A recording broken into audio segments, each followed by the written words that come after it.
Hello, c'est Guillaume, ingénieur en finance de marché. Avant de te présenter deux actions PEA et CTO à fort potentiel, on va revenir sur ce qu'il se passe en France, car les impôts augmentent et on va voir que de nombreuses entreprises dont les actions sont éligibles au PEA sont impactées. J'ai l'honneur d'engager, en vertu de l'article 49 alinéa 3 de la Constitution, la responsabilité du gouvernement. Cette semaine, le Premier ministre François Bayrou en France fait passer en 49.3 un budget 2025 qui va impacter les bénéfices de nos entreprises françaises, notamment davantage celles qui réalisent le plus de chiffre d'affaires en France. À peine croyable. Donc on va taxer le Made in France. On notera quelques coupes des dépenses de l'État, mais qui au global ne sont pas suffisantes vu que les dépenses publiques continueront au final d'augmenter à hauteur de 41 milliards en 2025 pour atteindre les 1700 milliards d'euros. On creuse les déficits. Pour accompagner les consommateurs, on fait une politique de l'assistance. Et ça se termine par, on fait des dettes pour payer la dette. Donc oui, en termes de bilan sur ce budget, déjà, on a plus 41 milliards de dépenses publiques en 2025 contre 2024, avec des augmentations d'impôts qui, elles, par contre, sont bien réelles. Côté taxes, on commence quand même par une bonne nouvelle avec la réévaluation de l'impôt sur le revenu de 1,8% sur toutes les tranches, finalement, tandis que l'inflation s'est établie à 2% en France en 2024. Donc si on parle en réel, c'est une perte de seulement 0,20% de pouvoir d'achat. En bref, seuls quelques 24 000 contribuables français gagnant plus de 250 000 euros ou 500 000 euros en couple seront impactés par une taxe présentée comme temporaire sur les hauts revenus. Après, si on regarde l'historique de nos politiques, cette taxe temporaire devrait hélas se maintenir dans le temps. On leur a promis que c'était un an. Bon, on sait bien que la promesse d'une taxe provisoire, on voit bien ce que ça donne. En rappelant tout ce qui était provisoire et qui est devenu définitif. On rappelle la vignette auto qui a vu le jour dans les années 50, il a fallu attendre les années 2000 pour qu'elle disparaisse. À ça, on ajoute des taxes, des malus sur l'énergie, notamment avec les chaudières à gaz, davantage taxées, dans un contexte où les prix du gaz et de l'électricité sont 2 à 3 fois plus chers qu'aux États-Unis. Ensuite viennent de nouvelles augmentations de taxes sur les véhicules thermiques,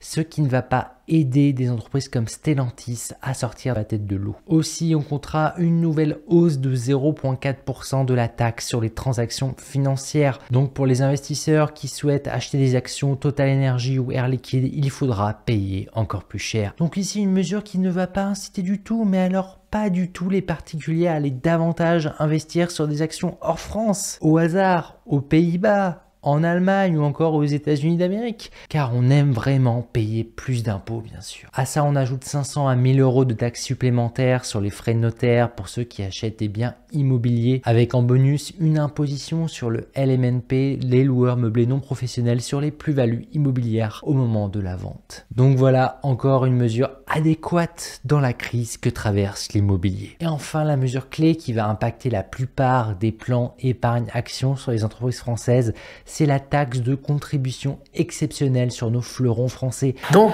quand on vient en France et qu'on voit qu'on s'apprête à augmenter les impôts de 40% sur les entreprises qui fabriquent en France, avec plus 20,6% d'impôts supplémentaires sur les sociétés si leur chiffre d'affaires dépasse le milliard d'euros, et carrément plus 41,6% de hausse d'impôts pour celles qui dépassent les 3 milliards d'euros sur l'Hexagone. Voilà, Bernard Arnault avait raison en quelque sorte, le Made in France est tout simplement surtaxé aujourd'hui, incitant certains patrons à délocaliser leurs ateliers, voire carrément leur siège social, que ce soit en Suisse, aux Pays-Bas ou même aux États-Unis. Avec l'action française numéro 1, LVMH qui devrait payer 750 millions d'euros de taxes supplémentaires en 2025, mais aussi Vinci, EDF, Crédit Mutuel, Safran, Airbus, Hermès, L'Oréal, Crédit Agricole, Eiffage et j'en passe qui payeront des centaines de millions d'euros d'impôts sur les sociétés supplémentaires. Au total, ce montant est chiffré à 8 milliards d'impact sur le CAC 40, donc de l'argent que ces entreprises ne pourront pas aller réinvestir pour développer leurs actifs et apporter de la valeur. Donc voilà, c'est fini pour les mauvaises nouvelles. Donc oui, ici je t'ai parlé de ce budget 2025 car on sait aujourd'hui qu'il va passer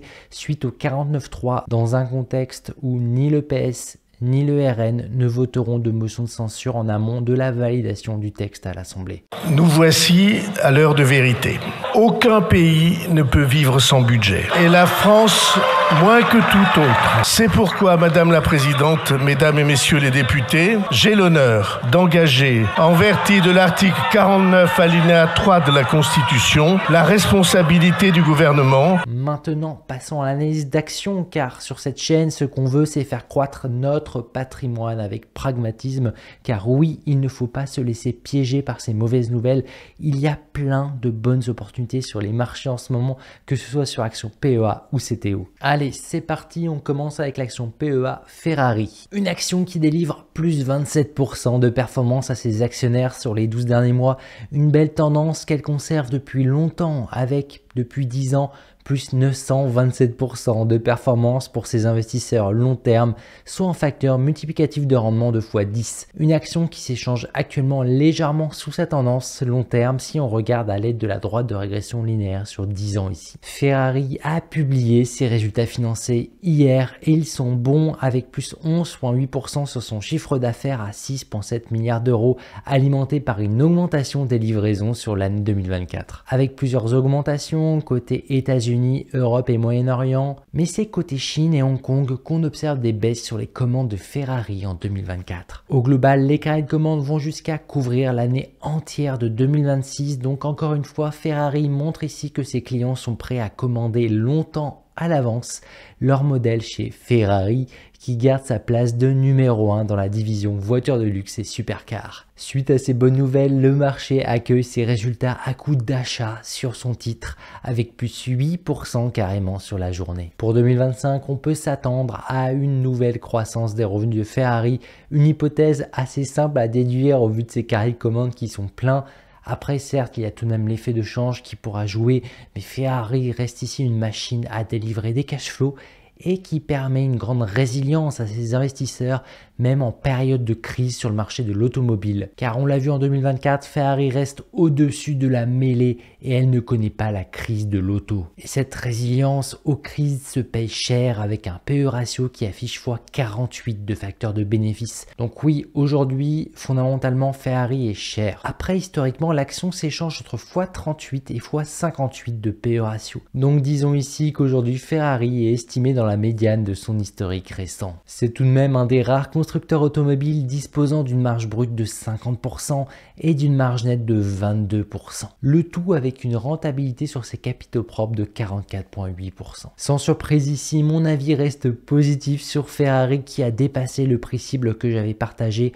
Aujourd'hui, je cible plus de 500 € l'action sur Ferrari pour 2025, donc un potentiel de 12% sur l'année encore, avec un risque tout de même de 29%, soit des variations anticipées qui me paraissent ici acceptables pour mon portefeuille PEA. Ensuite, on enchaîne avec le géant américain Google, ou plutôt l'action Alphabet pour les intimes, qui délivre plus 43% de performance à ses actionnaires sur les 12 derniers mois. Une action dont je t'avais partagé avoir acheté et chargé avec pas mal de munitions à 160 $ l'action dans plusieurs de mes vidéos YouTube en septembre dernier, soit déjà plus 30% de performance en seulement quelques mois. Alphabet depuis longtemps conserve une belle tendance. Depuis 10 ans, elle affiche plus 679% de performance pour ses investisseurs long terme, soit un facteur multiplicatif de rendement de presque 8, donc une action qui s'échange actuellement légèrement au-dessus de sa tendance long terme si on regarde ici à l'aide de la droite de régression linéaire. Alphabet a publié ses résultats hier elle aussi et ils sont bons malgré que le marché s'attendait à encore davantage en termes de croissance sur sa division Google Cloud. Au global, Alphabet affiche 15% de croissance sur l'année à taux de change constant avec des bénéfices nets s'élevant à 100 milliards de dollars. Ça y est, la barre symbolique est franchie pour Google. Sur son année complète 2024, elle explique sa croissance par ses divisions, Google Services bien sûr, avec ses publicités YouTube notamment. Après, sa division clé en termes de croissance reste Google Cloud avec ses produits d'intelligence artificielle et d'infrastructure à la demande qui affiche une forte croissance de 30% avec 12 milliards de dollars générés. Mais ce n'est pas suffisant pour le marché qui s'attendait à 33% de croissance ici. En 2025, Google continue d'investir significativement dans l'intelligence artificielle. C'est un pari qui conduira mécaniquement à une augmentation de la demande de puissance de calcul qui va permettre d'alimenter sa recherche accrue sur les LLM pour proposer des modèles plus performants avec plus de données encore pour les entraîner, notamment depuis l'arrivée des IA telles que celle d'Alibaba ou encore celle qui a fait peur à tout Wall Street il y a quelques jours,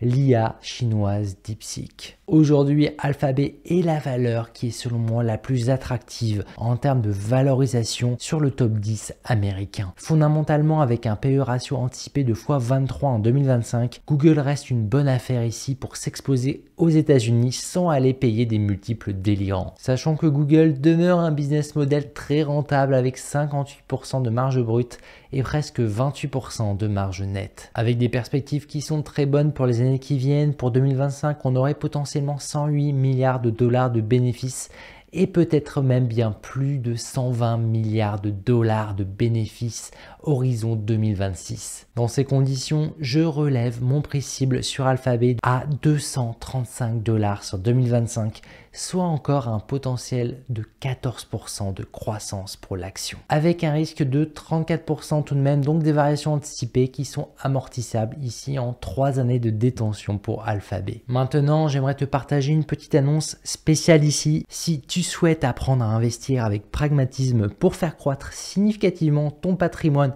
à moyen et long terme, je te propose mon programme premium pour apprendre avec ma formation à te construire ta propre stratégie d'investissement pour protéger et faire croître ton patrimoine. Le programme inclut l'application des investisseurs pragmatiques qui va te permettre de gérer facilement ton portefeuille d'actions et d'ETF, ainsi que l'accès à tous mes lives mensuels où je te partage mes meilleures actions PEA et CTO du moment. Le tout en te partageant carrément mes propres positions avec l'accès à mes portefeuilles PEA et CTO directement dans l'application des investisseurs pragmatiques. Et enfin, tu auras accès au club privé des investisseurs pragmatiques pour profiter de l'intelligence collective avec plus de 500 membres au total. Tout ça, c'est dans une unique offre à vie aujourd'hui, donc sans abonnement. C'est vraiment très rare d'avoir ce type d'opportunité pour toi. Donc profites-en maintenant en te rendant sur la partie programme premium sur mon site web guystorm.com. Surtout que courant le mois prochain, j'augmenterai de 100 € le prix de mon programme pour refléter toutes les mises à jour qui arrivent dès ce mois de février. Sur ce, comme d'habitude, restons pragmatiques. Allez, ciao!